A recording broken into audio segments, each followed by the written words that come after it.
Do you ever found yourself mindlessly scrolling through social media, liking and sharing content without really thinking about it? If so, you are not alone. In fact, it's a common experience that highlights the addictive nature of social media and the ways in which it can shape our behavior without us even realizing it. But what is it about social media that makes it so hard to look away? And what impact does this have on our lives? It seems that for some reason, the internet just makes us put forward a very different side of us. It exaggerates even the most mundane and lame things. Is it the case that social media is making us emotionless?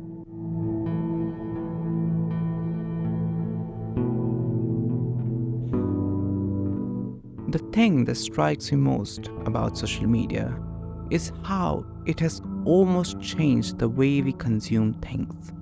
In the early consumer society, how much and what you own determined your social value. But now, social media has changed it.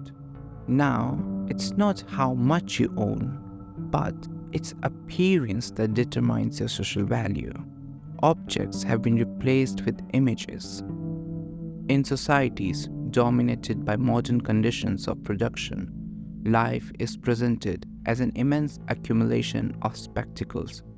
Everything that was directly lived has receded into a representation. Reality has never been so close and distant from us. On one hand, we have the access to the biggest library of knowledge ever, and at the same time, we have lost our ability to make sense of it.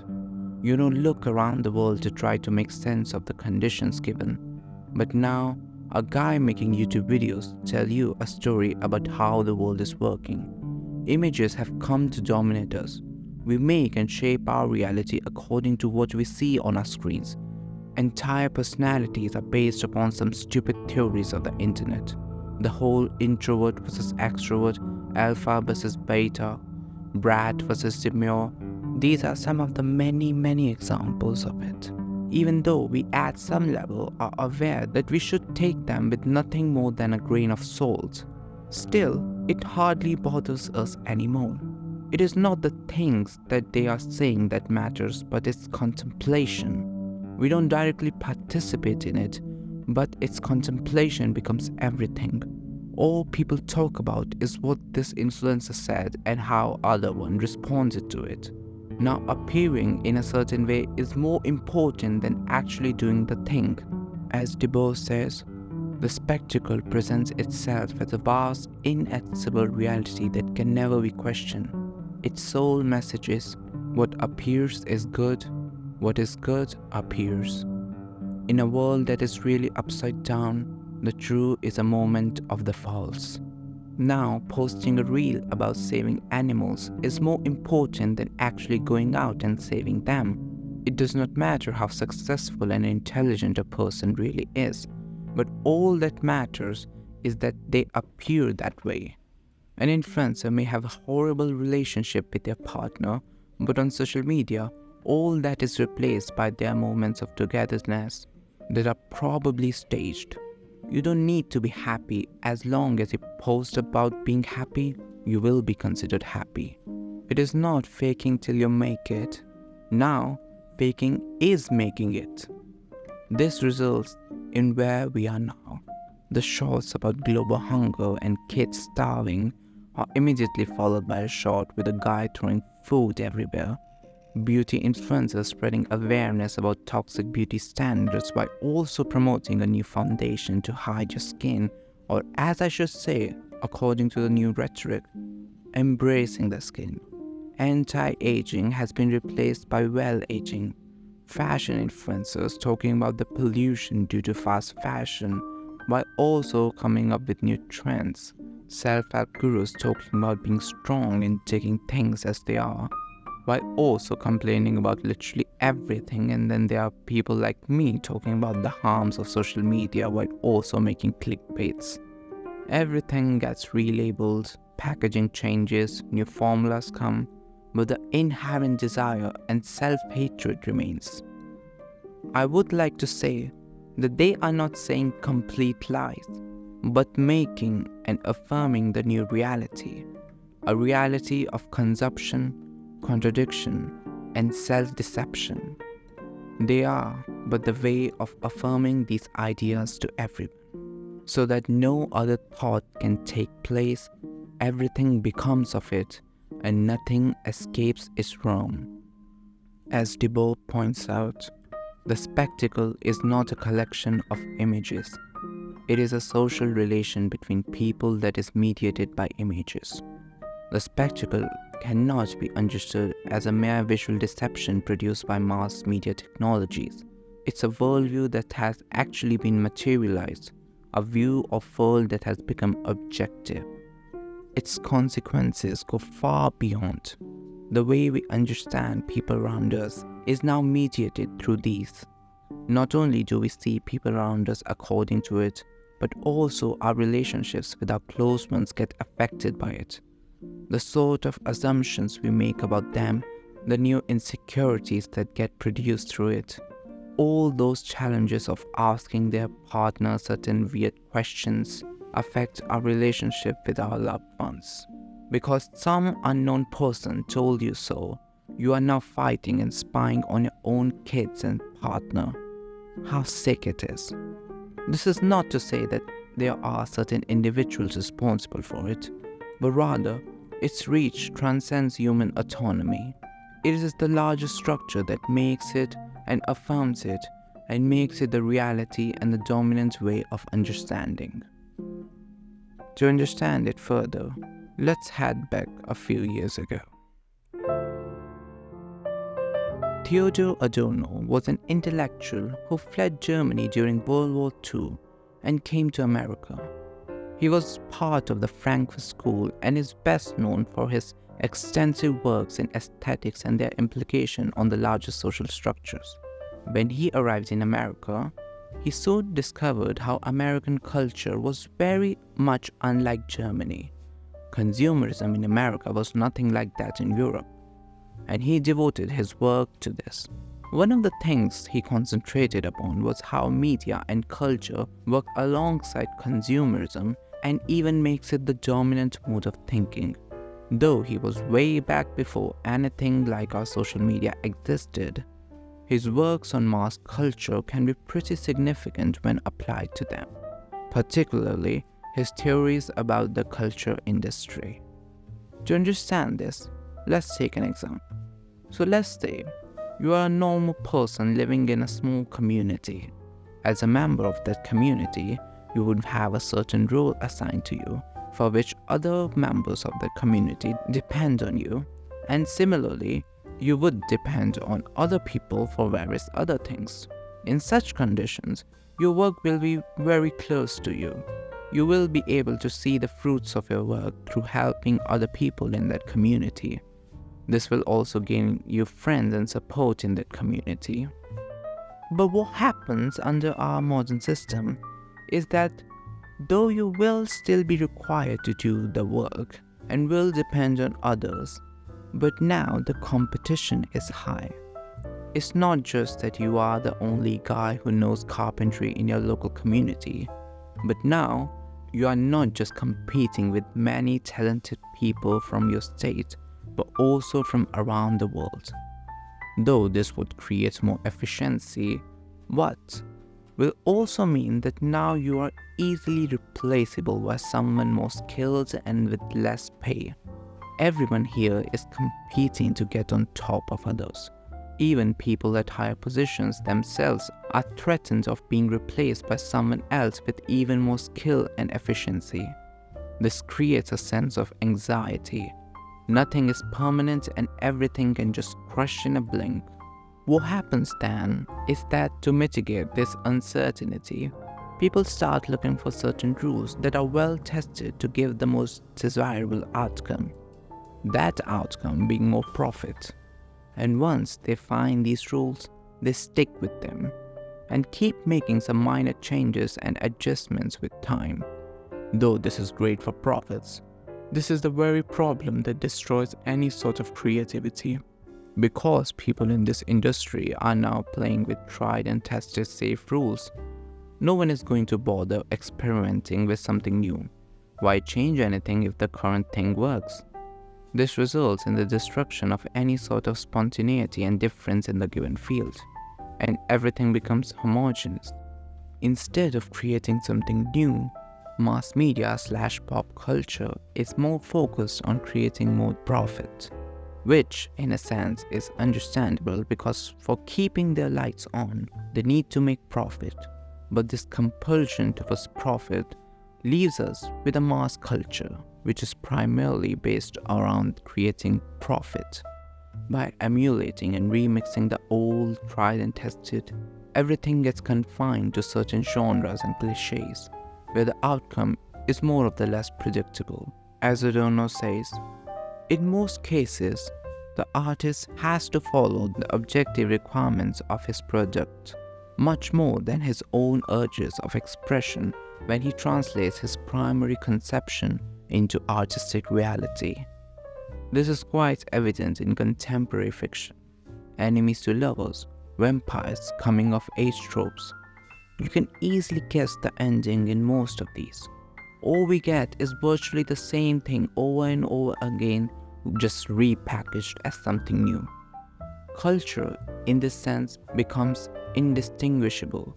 Everything is just similar to each other, all because artists and producers are forced to stick to the given rules. Now you may be saying, what does this all relate to our present topic?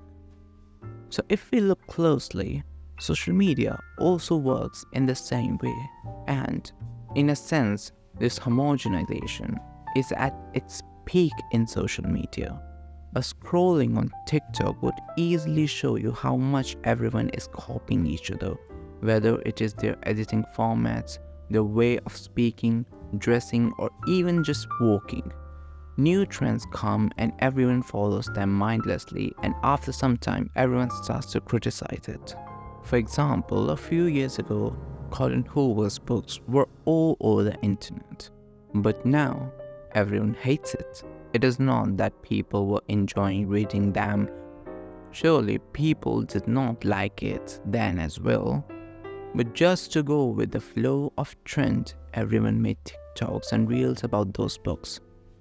The thing is, if we want to get popular on social media, we are obligated to make content that captures the attention of the masses. The best way to do it is to follow trends and formats that are promising. Creating art is not the goal here. Instead, capturing attention is. This is the distinction I want to make between art and content. Art is deep. It takes some time and effort to truly understand it. Sometimes it can feel really tense to interpret, but when you spend time with an artwork, you see the most wondrous and deepest of human consciousness. For example, classic literature may feel a little too dry, boring, and pretentious at first glance. But when you spend time with the works of these writers like Leo Tolstoy, Shakespeare, Pushkin, Marcel Proust, or you spend your time understanding the works of Plato, Aristotle, that is when you start to see the beauty and depth of human creativity and intellect. The only challenge is that these things take time and concentration to understand. Content, on the other hand, is made for easy consumption and offers hardly any critical insight. The main goal of it is to reach as many people as it can, and for that, it compromises on its creativity and experimental part and works on the given old market rules to be fed to you. But one can say, all this is just elitist snobbery and pretension of some nerds who read Byron or decipher the meanings of modernist art. Normal people don't have time for all this. Nobody's got time for reading some old dead guy who uses more vocabulary than there are words in my dictionary. And that's a fair argument. Part of the reason why this sort of content gets famous is because it is easy to consume and provides an escape from the harsh, dreadful reality. When I come home exhausted, I don't want to solve calculus or decipher the biblical texts. I want to just relax for a bit after a day of exhaustion and work. And art is not going to cut it. I want some easy entertainment to shut my brain and spend some time without work. All this is completely valid. And part of the reason why I think so much of this brain rot content gets popular on the internet is because most of our day is spent in doing work we hate. Our brain can't help but feel the need for dopamine, and this dopamine is gained through many ways. And one of the way, of course, is social media. When you're scrolling, you partially forget about the world around you. Whenever you are faced with problems or the anxiety of existing in silence and loneliness, your little black box is always there to make you forget about everything and spend some times being completely numb. But there's a problem, as Adorno points out. The more opaque and complicated modern life becomes, the more people are tempted to cling desperately to cliches, which seems to bring some order into the otherwise ununderstandable.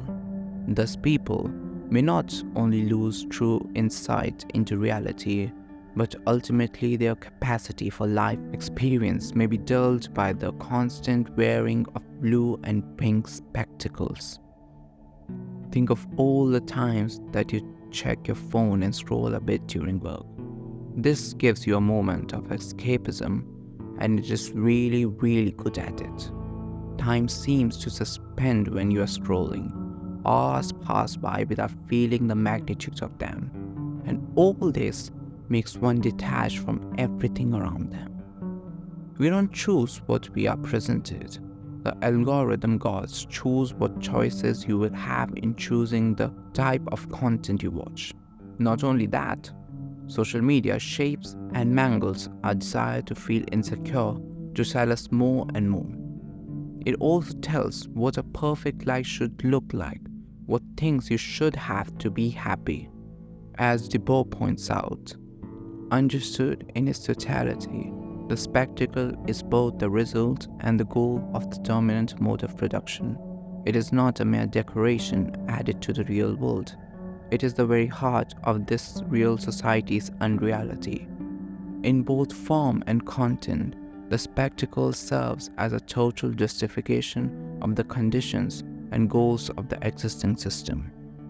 It is the omnipresent affirmation of the choices that have already been made in the sphere of production and in the consumption implied by that production.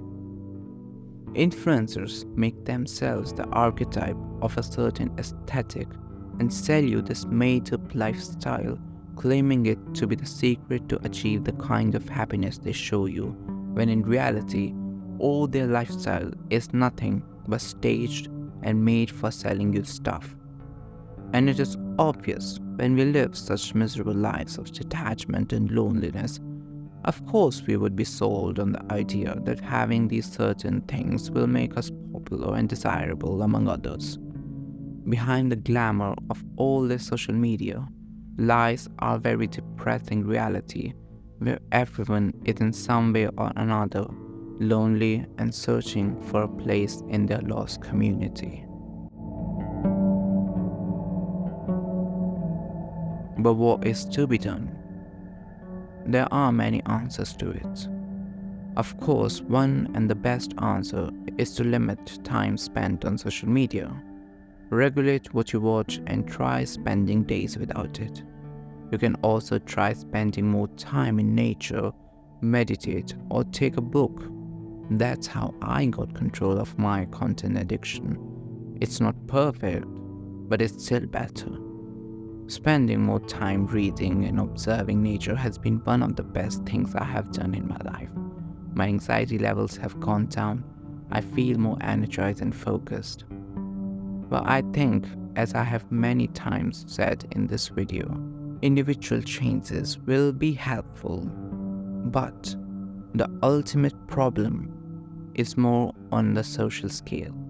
Though you may change some things, ultimately, the root cause remains. But hey, there's nothing wrong with trying what you can do.